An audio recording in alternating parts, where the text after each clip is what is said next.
Assalamualaikum warahmatullahi wabarakatuh. Hai teman-teman, jadi di sini saya akan menjelaskan tentang integral tentu. Ya, kita langsung saja masuk ke materinya ya. Integral tentu. Integral tentu itu bisa kita definisikan menurut buku Purcell ya, yang jilid 1, edisi 2 jilid 1. Nah, di sini andaikan f suatu fungsi yang didefinisikan pada selang tertutup A, B, jika lim norm P mendekati 0, sigma I sama dengan 1, f x bar I delta xi. Keterangannya di sini ya, yang P itu kita baca norm. Norm itu menyatakan panjang interval bagian yang terpanjang dari partisi P. Jadi, kita katakan F adalah terintegralkan pada selang tertutup A, B. Lebih lanjut, integral A menuju B, Fx dx disebut integral tentu atau integral Riemann F dari A ke B, kemudian diberikan oleh, jadi yang dimaksud dengan integral Riemann itu tuh yang limnya. Jadi integral Riemann itu artinya kayak menghitung yang mendekati gitu. Nah, maka bisa kita tuliskan integral integral A menuju B untuk fx dx sama dengan lim norm P mendekati 0, sigma batas atas N, batas bawah I sama dengan 1, fx bar I dikali delta xi. Nah, di sini ada contohnya ya, dimana kita punya integral tentu yang mempunyai batas bawah 0 dan batas atasnya adalah 2x, x min 2, x pangkat 2 min 5, pangkat 4 dx, maka kita bisa tuliskan, kita keluarkan konstantanya menjadi setengah integral 0 menuju 2x, x kuadrat min 5 pangkat 4 dikali 2x dx. Ini merupakan cara diperumum. Ya, kita lanjutkan untuk mengeluarkan konstantanya, yaitu setengah 1/2, 1/2, 1/5 dikali 1/5 x kuadrat min 5, kita masukkan lagi min 5 pangkat 5. Nah, kita keluarkan tadi itu adalah kan batas atasnya 2 dan batas bawahnya 0, jadi bisa kita tuliskan di ujungnya, lalu bisa selanjutnya kita substitusikan nilai 2 dan 0-nya itu. Jadi bisa kita tuliskan di sini 1/2 dikali 1/5 dikali 2 pangkat 2, jadi x-nya itu kita ganti dengan 2. Jadi 2 pangkat 2 min 5 pangkat 5 min 1/5 0 pangkat 2 min 5 pangkat 5. Maka dapat diperoleh 1/2, 1/5 min 1 pangkat 5 min 1/5 min 5 pangkat 5. Ya, lalu itu bisa kita hitung sehingga kita bisa mendapatkan hasil akhirnya, yaitu adalah 312 2/5. Nah, ini yang kedua, contoh yang kedua, di mana kita mempunyai integral 1 menuju 4 x plus 1 pangkat 2 dx sama dengan 1/3 x plus 1 pangkat 3 integral 1 menuju 4. Jadi di sini kita bisa integralkan dulu yang x plus 1 pangkat 2, itu kita akan mendapatkan hasilnya yaitu 1/3 x plus 1 pangkat 3.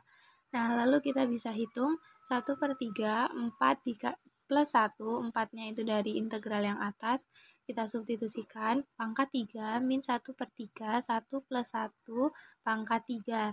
Sehingga kita bisa mendapatkan hasil yaitu 117/3, yaitu hasilnya adalah 39. Nah, kita juga bisa menggunakan cara lain nih. caranya itu hampir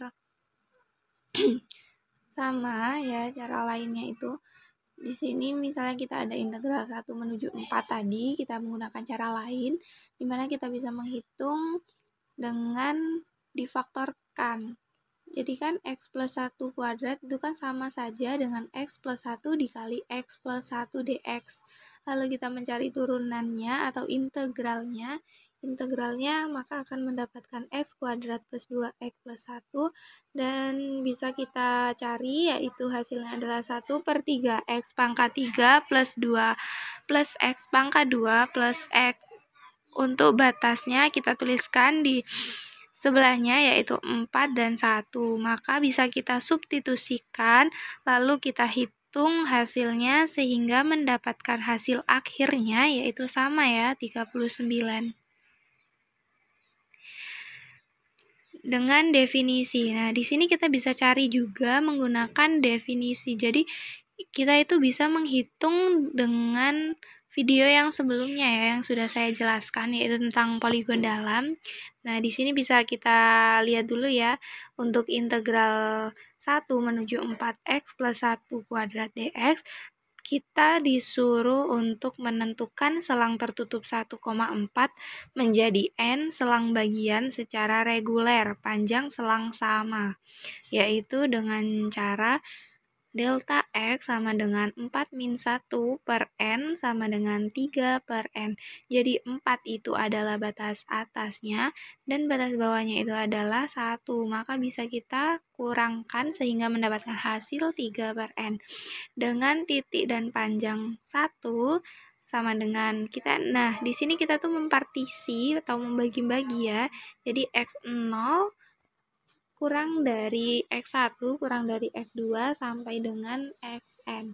Dari titik-titik contoh ini diambil titik ujung dari selang, sehingga titik ujungnya untuk x0-nya itu kan sama dengan 1 kan. Jadi di sini kita bisa menuliskan karena kan yang dicari itu sampai dengan xn kan. Jadi x1-nya itu sama dengan 1 plus delta x sama dengan 1/3 per n. X2-nya itu sama dengan 1 plus 3 per n ditambah 3 per n. Jadi ini kita bisa menentukan kayak 3 per n-nya itu dari notasi sigma. Ya, dari notasi sigmanya.